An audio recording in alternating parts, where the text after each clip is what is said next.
बिस्मिल्लाहिर्रहमानिर्रहीम। अस्सलाम वालेकुम प्यारे बच्चों। आज हमने फिफ्थ क्लास की इंग्लिश से द प्रोडिगल सन लेसन चुना है, जो आपकी किताब के पेज नंबर 61 पे मौजूद है। तो जो प्रोडिगल सन है एक्चुअली एक लड़का होता है जो अपने माँ बाप का नाफरमान रहता है, बाप का नाफरमान रहता है। तो इसमें देखा गया है कि जो पेरेंट्स होते हैं, अल्लाह ताला ने इंसान को बेशुमार जो बाउंटीज हैं, ब्लेसिंग्स है, उनसे नवाजा है, नेमतों से नवाजा है। और इनमें जो जो सेल्फिश लव है या जो केयर है, जो हमारे पेरेंट्स बच्चों को देते हैं, जो हमें वो देते हैं, तो वो बिल्कुल सेल्फलेस लव होता है। उसमें कोई लालच की बात नहीं होती है। तो इंसान जब गुनाह करता है तो गुनाहों से पाक होने के लिए उसके पास सिर्फ एक ही रास्ता है कि वो रिपेंटेंस है, तौबा है। वो तौबा करे तो अल्लाह ताला उसको माफ़ करता है। तो देखते हैं ये जो प्रोडिगल सन है, ये एक गुमराह औलाद होता है एक इंसान का। तो इसमें देखते हैं क्या होता है। तो देख लीजिए, यहाँ से हम स्टार्ट करते हैं। There was a rich man who had two sons. He loved his sons very much. The elder son was hardworking and obedient, but the younger one wanted to enjoy without working hard. He wanted to live a life of absolute absolute freedom. He did not want to share any responsibility as he had an eye on his father's property. He said to his father, "Father, give me the share of the property that belongs to me." Inheritances were normally given when the father died. The brazen demand for an early division of estate was selfish and immature, but the father divided his wealth between the two sons. Not a long time afterwards, the young son traveled to a distant land, where he wasted his money. He lavishly dined, wined, and gambled. At last, when he had spent even the last penny, he almost starved to death. There came a terrible famine throughout the country that made living harsh. He had no money, no home to live in, and nothing to eat. He barely needed a job, so he went and hired himself to one of the inhabitants of the country, who sent him to his fields to feed animals. He longed to make a meal of foods that animals were eating, but no one gave him anything. तो यहाँ तक हम पढ़ेंगे। तो इसमें कुछ नए words हैं। फॉर एग्जांपल, हमारे पास एक वर्ड है अम्पटीन है वर्ड। अम्पटीन मीन्स मैनी, फ्यू, यानी कि बहुत सारे, मैनी। इसके बाद इनहेरिटेंस है। इनहेरिटेंस होता है जब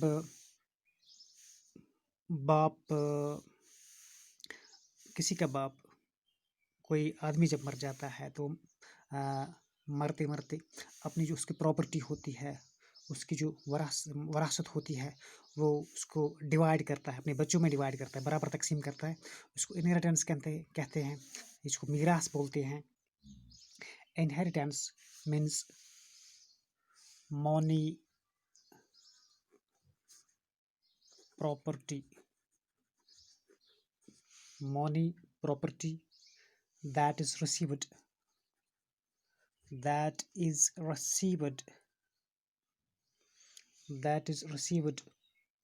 from someone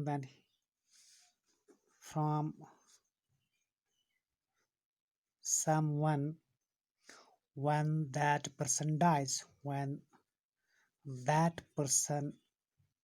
dies.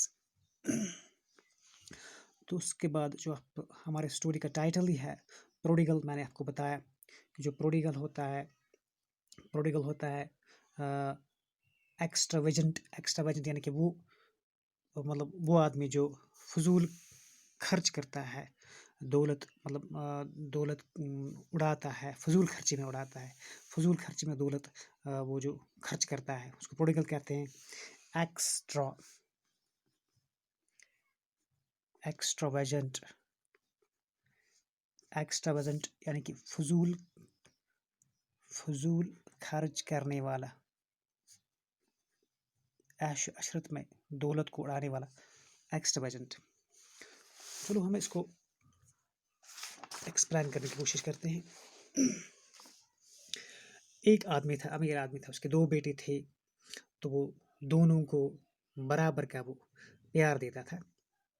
जो उसका बड़ा बेटा था, एल्डर वन था, वो ज़बरदस्त मेहनत करता था, अपने बाप को मतलब वो अपने बाप की हर बात मानता था, वो ओबीडेंट था और बस उसकी वो ताबेदारी करता था अपने बाप के। बड़ा बेटा जो उसका था, वो जो दूसरा था यंगर वन था, जो नेक्स्ट था, जो उससे छोटा था, वो बस एंजॉय करता था, कोई काम नहीं करता था, बिल्कुल ऐश अशरत में ये जो पैसे वो उड़ाता था। तो he wanted to live a life of absolute freedom, वो आज़ाद रहना चाहता था, वो आज़ादी में सब कुछ करना चाहता था। तो कि वो कोई जो उसकी रिस्पॉन्सिबिलिटी थी, जैसे वो बड़ा बेटा उसका मतलब जिस बड़ा भाई उसका मेहनत करता था, ऐसे उसमें वो ऐसे कोई गुण नहीं था। वो बिल्कुल उसकी जो नज़र थी वो बाप की प्रॉपर्टी पर थी, बाप की जो मतलब जायदाद थी उसी पे थी। तो उसने एक दिन अपने बाप से पूछा, father give me the share of property that belongs to me. बाप, अब्बू या बाबा, मुझे जो आपके पास प्रॉपर्टी है उसका मुझे हिस्सा दे दो, जो हर कोई मतलब बाप अपने बच्चों को देता है, मुझे भी मेरा हिस्सा दे दो। क्योंकि जो इनहेरिटेंसेस थे, ये जो मतलब मीरास थी, वरासत थी, ये तब बच्चों को मिल जाती है जब उसका फादर मतलब मर जाता है, दुनिया से चला जाता है।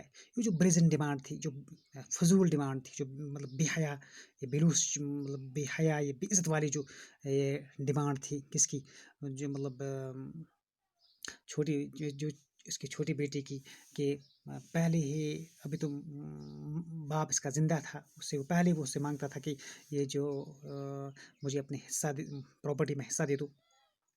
लेकिन फादर बिल्कुल जो बाप होता है उसके लिए अपने बच्चों के लिए बेलूस मोहब्बत होता है, मतलब सेल्फलेस मोहब्बत होता है, लव होता है, अफेक्शन होता है। तो उसने बिल्कुल कहा कि बिल्कुल मैं आपको दे दूंगा, और उसने अपनी जो प्रॉपर्टी थी वो बराबर तकसीम कर दी अपने दोनों बेटों में, और उसको इस छोटे बेटे को भी अपना हिस्सा दे दिया। अच्छा, not a long time afterwards the younger son travelled to a distant land. उसके फ़ौरन बाद ये दूर चला गया। तो उसने अपनी जो प्रॉपर्टी थी, अपना जो पैसा उसको हिस्से में मिला। तो उसने वो साथ लिया। तो उसने मतलब शराब पीना शुरू कर दिया, उसने जुआ खेलना शुरू कर दिया, उसने मतलब मज़ेदार खाने शुरू कर दिए। तो लास्ट में क्या हुआ, जब तक तो उसने आखिरी जो उसका लॉस्ट पेनी था, पैसा था, सब कुछ खर्च कर दिया। उसके बाद उसकी हालत ऐसी ऐसी हुई कि वो अब फाके से मरने लगा। उसके बाद वहाँ क्या हुआ, there came a terrible famine throughout the country that made living hard. उसके बाद उस मुल्क में ज़बरदस्त कहत साली हुई, कहत आया, खुराक की कमी रही। तो लोग मतलब फाके से मरने लगे, कहत से मरने लगे। उसके पास कोई मौनी नहीं था, कुछ भी नहीं था कि वो मतलब खाए पिए या जिंदा रहे। ये बैड नीड्स अ जॉब, उसको मतलब अब काम की ज़रूरत पड़ी। अब वो चाहता है कि मैं कहीं काम काम करूं और काम करके ही कुछ मतलब मेहनत करूं और खाऊं। So he went hide himself to one of the inhabitants of the country who sent him on the fields to feed animals. तो उसके फ़ौरन बाद उससे एक काम मिला, उसी वहाँ का जो रहने वाला नेटिव था, इनहेबिटेंट था, बाशिंदा था उसी मुल्क का, उसके यहाँ उसको काम मिला। तो उसने उसको फील्ड्स में भेजा, खेतों में भेजा कि वहाँ मेरे जो एनिमल्स हैं उनको आप चारा खिलाओ, चारा डालो और उनको खिलाओ पिलाओ, तो उसी में आपको कुछ पैसे मिलेंगे, तो आपका गुजारा हो जाएगा। along with making meal after pots that animals were eating। तो वो एनिमल्स के लिए मतलब वो चारा बनाता था, but no one gave him anything. लेकिन उसको मतलब कुछ नहीं मिला, उसको बदले में कुछ नहीं मिले। तो इसके कल तक के लिए आप दीजिए इजाज़त, कल हम इसको आगे फिर पढ़ेंगे। तो तब के लिए दीजिए इजाज़त, खुदा हाफिज़।